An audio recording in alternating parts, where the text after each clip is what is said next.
There's a company that promised to make you smarter, sharper, and protected from dementia. Millions of people paid for it. And in 2016, the US government fined them $2 million because the science they were selling didn't actually exist. Here's the uncomfortable part. The thing that does make you measurably smarter is free. It's been sitting in front of you your whole life, and it feels nothing like studying. In the next few minutes, I'm going to show you 3 habits that physically change the structure of your brain. One of them literally grows a part of it back. Plus, the single most counterintuitive study trick in all of psychology.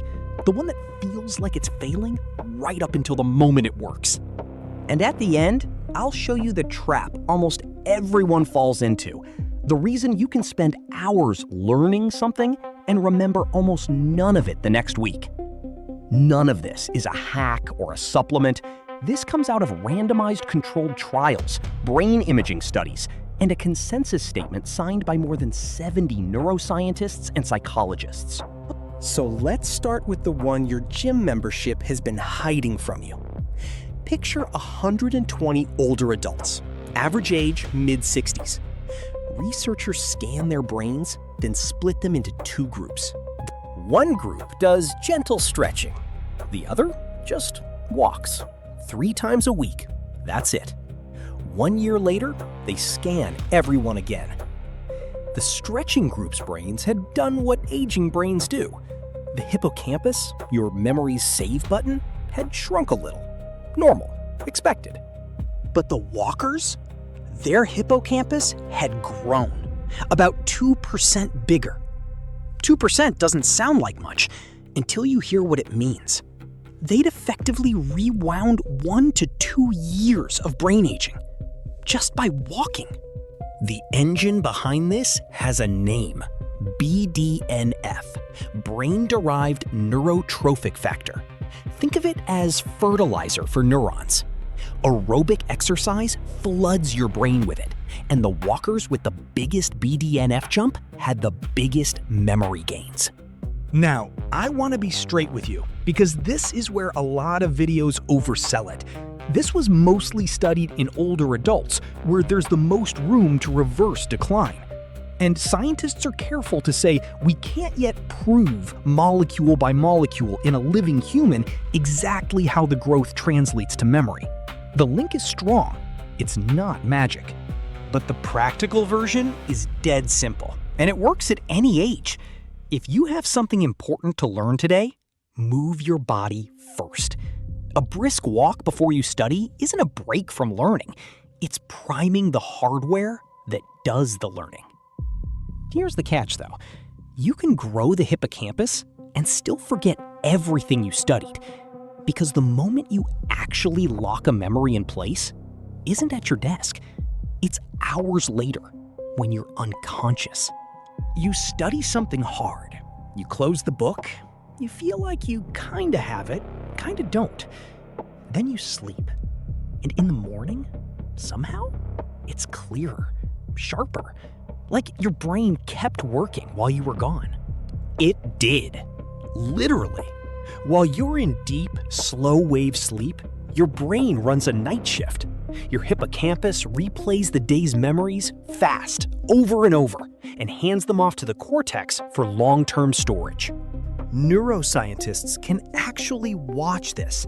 During deep sleep, there are these coordinated brainwaves, slow oscillations and sleep spindles, and the tighter they sync up, the more you remember the next day. That's not a metaphor. That coupling predicts your test score. So here's the tool. Cramming until 3 a.m. isn't just tiring, it's self-sabotage, because you're stealing from the exact stage of sleep that would have saved everything you crammed.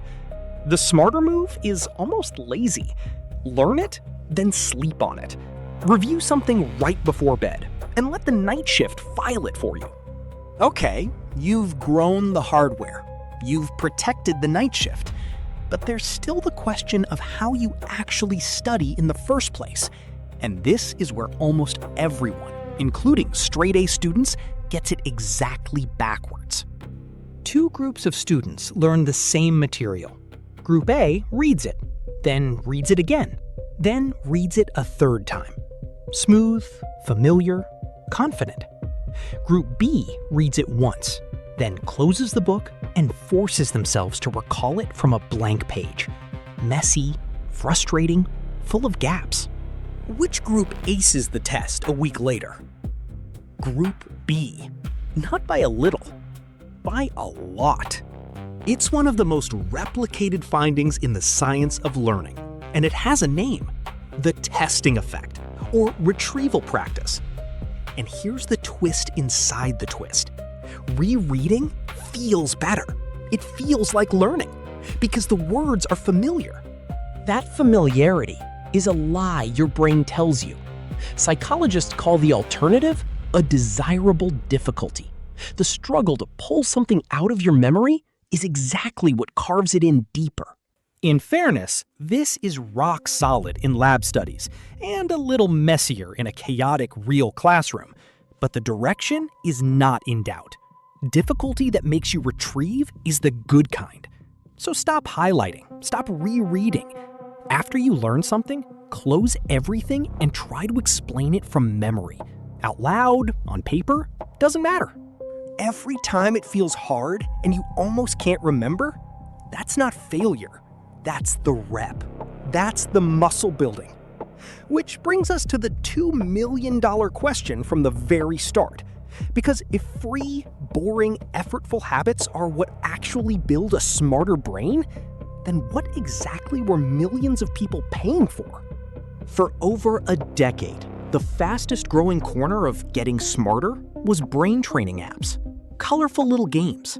Play 10 minutes a day, they said, and improve your memory, your focus, your performance at work and school. Even hold off dementia and Alzheimer's.